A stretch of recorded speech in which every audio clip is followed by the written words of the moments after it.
Hi aspirants, ఈ endowment సిరీస్లో questions explain చేసే సిరీస్లో ఆల్రెడీ 2 క్వశ్చన్స్ ఎక్స్ప్లెయిన్ చేస్తున్నాను ప్రీవియస్ వీడియోస్లో. అవి యూట్యూబ్ ఛానల్లో ఉంటాయి, చూడండి. థర్డ్ వన్ వచ్చేసి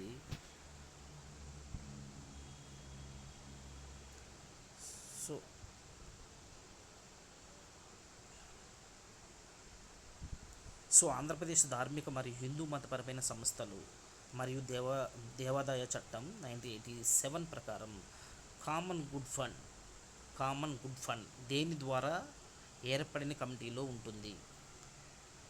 క్వశ్చన్ అర్థం చేసుకోండి.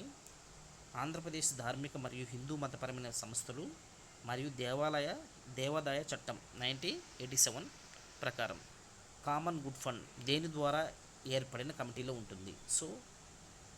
అసిస్టెంట్ కమిషనర్ ద్వారా ఏర్పడిన కమిటీలో ఉంటుందా, లేకపోతే కార్యనిర్వహణాధికారి ద్వారా ఏర్పడిన కమిటీలో ఉంటుందా, లేకుంటే చైర్మనా, లేకుంటే ప్రభుత్వమా?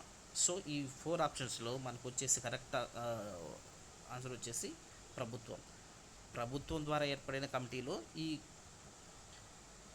కామన్ గుడ్ ఫండ్ అనేది ఉంటుందన్నమాట. అది క్వశ్చన్.